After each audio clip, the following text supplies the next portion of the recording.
ಸಾಧ್ಯತೆ ಇದೆಯಾ? ಇದನ್ನ ಪರಿಗಣಿಸುತ್ತಾ ಕಾಂಗ್ರೆಸ್ನ ಹೈಕಮಾಂಡ್? ಸಮುದಾಯಗಳ ಲಾಬಿಗೆ ಮಣಿಯುತ್ತಾ ಕಾಂಗ್ರೆಸ್ ಹೈಕಮಾಂಡ್? ಕಾಂಗ್ರೆಸ್ ಹೈಕಮಾಂಡ್ಗೆ ಒಂದು ರೀತಿಯಲ್ಲಿ ಬಿಸಿ ತುಪ್ಪವಾಗ್ತಾ ಇದೆ ಕುರ್ಚಿ ಕದನ. ಶನಿವಾರ ಭಾನುವಾರ ಸಭೆ ಮೇಲೆ ಸಭೆ ನಡೆಯುತ್ತೆ, ಅದ್ರ ಮೇಲೆ ಎಲ್ಲರ ಚಿತ್ತ ಇದೆ. ರಾಹುಲ್ ಗಾಂಧಿ, ಸೋನಿಯಾ ಗಾಂಧಿ, ಖರ್ಗೆ ಇವರೆಲ್ಲರೂ ಕೂತ್ ನಿರ್ಧಾರ ಮಾಡೋ ಸಂದರ್ಭದಲ್ಲಿ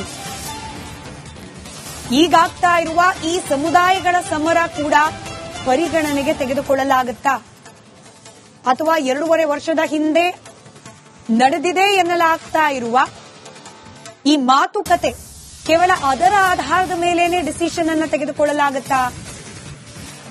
ಈಗಿರುವ ಕುತೂಹಲ ಇದೆ. ಶನಿವಾರ ಭಾನುವಾರ ತನಕ ಸಮಯ ಇದೆ, ಎಷ್ಟು ಸಾಧ್ಯನೋ ಅಷ್ಟು ಪ್ರೆಷರ್ ಬಿಲ್ಡ್ ಮಾಡೋಣ ಅನ್ನೋ ರೀತಿಯ ಪ್ರಯತ್ನಗಳು ಇದೀಗ ರಾಜಕಾರಣಿಗಳು ಜೊತೆಗೆ ಸಮುದಾಯದ ಮುಖಂಡರಿಂದ ಕೂಡ ವ್ಯಕ್ತವಾಗ್ತಾ ಇದೆ.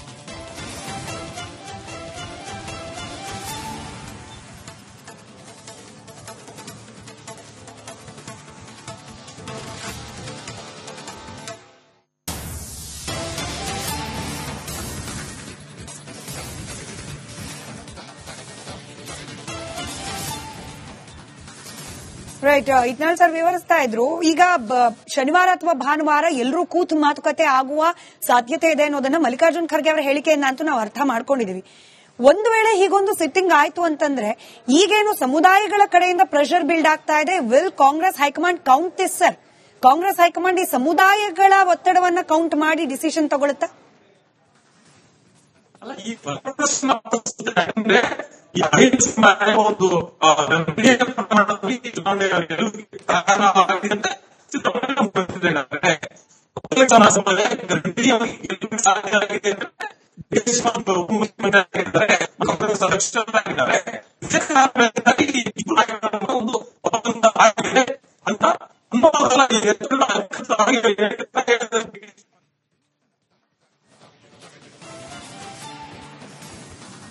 ರೈಟ್, ಆಡಿಯೋ ಸಂಪರ್ಕ ಇನ್ನೂ ಸರಿ ಹೋಗಿಲ್ಲ, ಅದನ್ನು ಸರಿ ಮಾಡ್ಕೊಳ್ಳೋ ಪ್ರಯತ್ನ ಮಾಡೋಣ.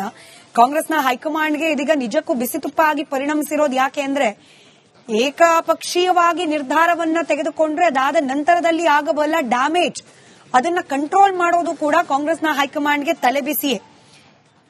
ಮುಖ್ಯಮಂತ್ರಿ ಸಿದ್ದರಾಮಯ್ಯನವರು ಇದನ್ನೆಲ್ಲ ಅಳೆದು ತೂಗೇನೆ ಈ ಅಹಿಂದ ಅನ್ನೋ ಕಾರ್ಡ್ ಅನ್ನ ಪ್ಲೇ ಮಾಡ್ತಾ ಇರೋ ರೀತಿಯಲ್ಲಿದೆ. ಇದಕ್ಕೆ ಕೌಂಟರ್ ಅನ್ನೋ ರೀತಿಯಲ್ಲಿ ಹಿಂದೊಮ್ಮೆ ಪೆನ್ನು ಪೇಪರ್ ಕೇಳಿದ ಡಿಕೆ ಶಿವಕುಮಾರ್ ಅವರು ಒಕ್ಕಲಿಗ ಸಮುದಾಯದ ನಾಯಕರ ಮೂಲಕ, ಸ್ವಾಮೀಜಿಗಳ ಮೂಲಕ ತಮ್ಮ ಕಡೆಯಿಂದಲೂ ಕೂಡ ಹೈಕಮಾಂಡ್ ಮೇಲೆ ಒತ್ತಡವನ್ನ ಹೇರೋ ಪ್ರಯತ್ನ ಮಾಡ್ತಾ ಇರೋ ರೀತಿಯಲ್ಲಿದೆ. ನಮ್ಮ ರಿಪೋರ್ಟರ್ ಬಸವರಾಜ್ ನೇರ ಸಂಪರ್ಕದಲ್ಲಿದ್ದಾರೆ. ಬಸವರಾಜ, ಶನಿವಾರ ಅಥವಾ ಭಾನುವಾರ ಒಂದು ಹೈಕಮಾಂಡ್ ಲೆವೆಲ್ನ ಮೀಟಿಂಗ್ ಆಗೋದು ಬಹುತೇಕ ನಿಶ್ಚಿತವಾಗಿದೆ. ಈ ಸಮುದಾಯಗಳ ಸಮರ ಅದ್ರ ಮೇಲೆ ಹೈಕಮಾಂಡ್ ನಾಯಕರ ಸಮ್ಮುಖದಲ್ಲಿ ನಡೆಯುವ ಮೀಟಿಂಗ್ ನಲ್ಲಿ ಪರಿಣಾಮ ಬೀರೋ ಸಾಧ್ಯತೆ ಇದೆಯಾ ಅಂತ ಹೇಳಿ? ಖಂಡಿತ ಸ್ಮಿತಾ, ಈಗಾಗಲೇ ಒಂದಷ್ಟು ಸಚಿವರು ಸೇರಿದಂತೆ ಶಾಸಕರು ಕೂಡ ಅಸಮಾಧಾನವನ್ನ ವ್ಯಕ್ತಪಡಿಸ್ತಾ ಇದ್ದಾರೆ. ಇವತ್ತು ಒಕ್ಕಲಿಗ ನಾಯಕರು ಮತ್ತು ಸ್ವಾಮೀಜಿಗಳು ಮೀಟಿಂಗ್ ಮಾಡಿರೋದು ಸಹಜವಾಗಿ ಒಂದು ಸಮುದಾಯದ ನಾಯಕರು ಯಾಕೆ ಈ ವಿಚಾರದಲ್ಲಿ ಎಳೆದು ಬರಬೇಕು ಅನ್ನುವಂಥದ್ದು. ಕಾಂಗ್ರೆಸ್ ಹೈಕಮಾಂಡ್ ಇದೆ, ಇದನ್ನೆಲ್ಲವನ್ನು ಗಮನಿಸುತ್ತೆ. ನಮ್ಮ ಪಕ್ಷದಲ್ಲಿ ಆಂತರಿಕ ಪ್ರಜಾಪ್ರಭುತ್ವ ಇದೆ, ಇದ್ರ ಬಗ್ಗೆ ಹೈಕಮಾಂಡ್ ನಾಯಕರು ಕೂಡ ಕರೆದು ಮಾತನಾಡ್ತಾರೆ ಅನ್ನುವಂತ ಮಾತನ್ನು ಹೇಳ್ತಾ ಇದ್ದಾರೆ.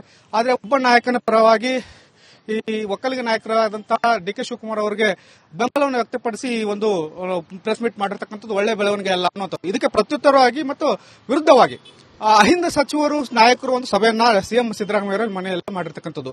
ಯಾವಾಗ ಪ್ರೆಸ್ ಮೀಟ್ ಅನ್ನ ಕರೆಯಲಾಯಿತು, ಆ ಪ್ರೆಸ್ ಮೀಟ್ ಕರೆದ ತಕ್ಷಣನೇ ಅಲರ್ಟ್ ಆದಂತಹ ಅಹಿಂದ ನಾಯಕರು ಸಿದ್ದರಾಮಯ್ಯ ಅವರ ಪರವಾಗಿ ಈ ಬೆಳವಣಿಗೆ ಸರಿ ಇಲ್ಲ ಅನ್ನುವಂಥ ನಿಟ್ಟಿನಲ್ಲಿ ಚರ್ಚೆ ಮಾಡಿರ್ತಕ್ಕಂಥದ್ದು. ಮತ್ತು ಕಾಂಗ್ರೆಸ್ ಹೈಕಮಾಂಡ್ ಕೂಡ ಕರೆದು ಮಾತನಾಡುವಂತ ಸಂದರ್ಭದಲ್ಲಿ ಇದನ್ನೆಲ್ಲವನ್ನು ಕೂಡ ನೀವು ಹೇಳಬೇಕು. ಈ ತರಹದ ಬೆಳವಣಿಗೆಗಳು, ಒಂದು ಶಾಸಕರನ್ನ ಕಳಿಸಿರ್ತಕ್ಕಂಥದ್ದು ನಿಯೋಗ ದೆಹಲಿಗೆ, ಜೊತೆಗೆ ಇಲ್ಲಿ ಪದೇ ಪದೇ ಮೀಟಿಂಗ್ ಮಾಡ್ತಾ ಇದ್ದಾರೆ ಶಾಸಕರನ್ನ ಕರೆದುಕೊಂಡು ಅನ್ನುವಂಥದ್ದು, ಜೊತೆಗೆ ಈ ಸಮುದಾಯವನ್ನ ಎಳೆತಂದು ಸ್ವಾಮೀಜಿಗಳ ಜೊತೆಗೆ ಒಂದಷ್ಟು ಒತ್ತಡವನ್ನು ಹಾಕಿಸ್ತಕ್ಕಂಥ ಕೆಲಸಗಳನ್ನು ಮಾಡ್ತಾ ಇದ್ದಾರೆ.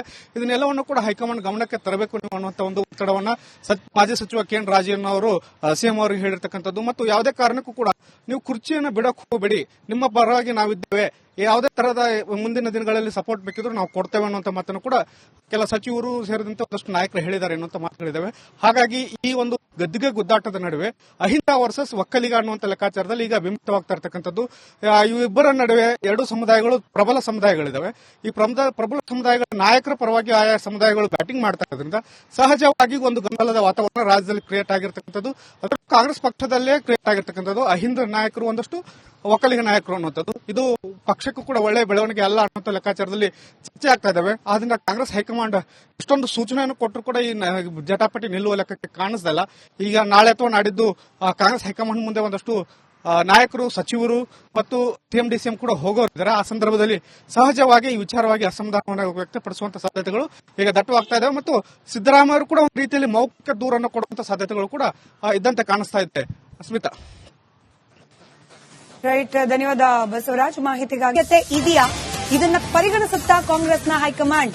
ಸಮುದಾಯಗಳ ಲಾಬಿಗೆ ಮಣಿಯುತ್ತಾ ಕಾಂಗ್ರೆಸ್ ಹೈಕಮಾಂಡ್ಗೆ ಒಂದು ರೀತಿಯಲ್ಲಿ ಬಿಸಿ ತುಪ್ಪವಾಗ್ತಾ ಇದೆ ಕುರ್ಚಿ ಕದನ. ಶನಿವಾರ ಭಾನುವಾರ ಸಭೆ ಮೇಲೆ ಸಭೆ ನಡೆಯುತ್ತೆ, ಅದ್ರ ಮೇಲೆ ಎಲ್ಲರ ಚಿತ್ತ ಇದೆ. ರಾಹುಲ್ ಗಾಂಧಿ, ಸೋನಿಯಾ ಗಾಂಧಿ, ಖರ್ಗೆ ಇವರೆಲ್ಲರೂ ಕೂತ್ ನಿರ್ಧಾರ ಮಾಡೋ ಸಂದರ್ಭದಲ್ಲಿ ಈಗಾಗ್ತಾ ಇರುವ ಈ ಸಮುದಾಯಗಳ ಸಮರ ಕೂಡ ಪರಿಗಣನೆಗೆ ತೆಗೆದುಕೊಳ್ಳಲಾಗುತ್ತಾ ಅಥವಾ 2.5 ವರ್ಷದ ಹಿಂದೆ ನಡೆದಿದೆ ಎನ್ನಲಾಗ್ತಾ ಇರುವ ಈ ಮಾತುಕತೆ ಕೇವಲ ಅದರ ಆಧಾರದ ಮೇಲೇನೆ ಡಿಸಿಷನ್ ಅನ್ನು ತೆಗೆದುಕೊಳ್ಳಲಾಗುತ್ತಾ? ಈಗಿರುವ ಕುತೂಹಲ ಇದೆ. ಶನಿವಾರ ಭಾನುವಾರ ತನಕ ಸಮಯ ಇದೆ. ಎಷ್ಟು ಸಾಧ್ಯನೋ ಅಷ್ಟು ಪ್ರೆಷರ್ ಬಿಲ್ಡ್ ಮಾಡೋಣ ಅನ್ನೋ ರೀತಿಯ ಪ್ರಯತ್ನಗಳು ಇದೀಗ ರಾಜಕಾರಣಿಗಳು ಜೊತೆಗೆ ಸಮುದಾಯದ ಮುಖಂಡರಿಂದ ಕೂಡ ವ್ಯಕ್ತವಾಗ್ತಾ ಇದೆ.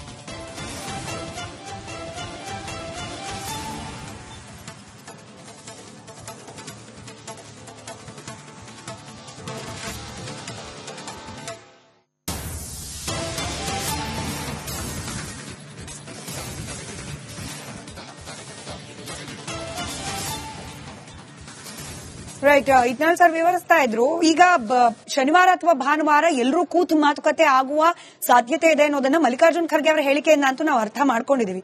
ಒಂದು ವೇಳೆ ಹೀಗೊಂದು ಸಿಟ್ಟಿಂಗ್ ಆಯ್ತು ಅಂತಂದ್ರೆ ಈಗೇನು ಸಮುದಾಯಗಳ ಕಡೆಯಿಂದ ಪ್ರೆಷರ್ ಬಿಲ್ಡ್ ಆಗ್ತಾ ಇದೆ, will Congress high command count this sir? Congress high command ಈ ಸಮುದಾಯಗಳ ಒತ್ತಡವನ್ನ ಕೌಂಟ್ ಮಾಡಿ ಡಿಸಿಷನ್ ತಗೊಳುತ್ತಾ? ಒಂದು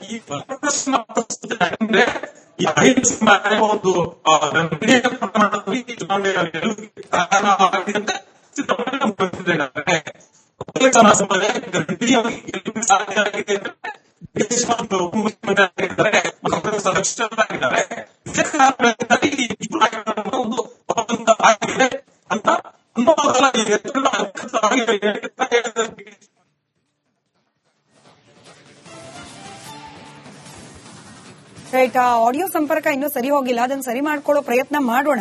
ಕಾಂಗ್ರೆಸ್ನ ಹೈಕಮಾಂಡ್ಗೆ ಇದೀಗ ನಿಜಕ್ಕೂ ಬಿಸಿ ತುಪ್ಪ ಆಗಿ ಪರಿಣಮಿಸಿರೋದು ಯಾಕೆ ಅಂದ್ರೆ ಏಕಪಕ್ಷೀಯವಾಗಿ ನಿರ್ಧಾರವನ್ನ ತೆಗೆದುಕೊಂಡ್ರೆ ಅದಾದ ನಂತರದಲ್ಲಿ ಆಗಬಲ್ಲ ಡ್ಯಾಮೇಜ್ ಅದನ್ನ ಕಂಟ್ರೋಲ್ ಮಾಡೋದು ಕೂಡ ಕಾಂಗ್ರೆಸ್ನ ಹೈಕಮಾಂಡ್ಗೆ ತಲೆಬಿಸಿಯೇ. ಮುಖ್ಯಮಂತ್ರಿ ಸಿದ್ದರಾಮಯ್ಯನವರು ಇದನ್ನೆಲ್ಲ ಅಳೆದು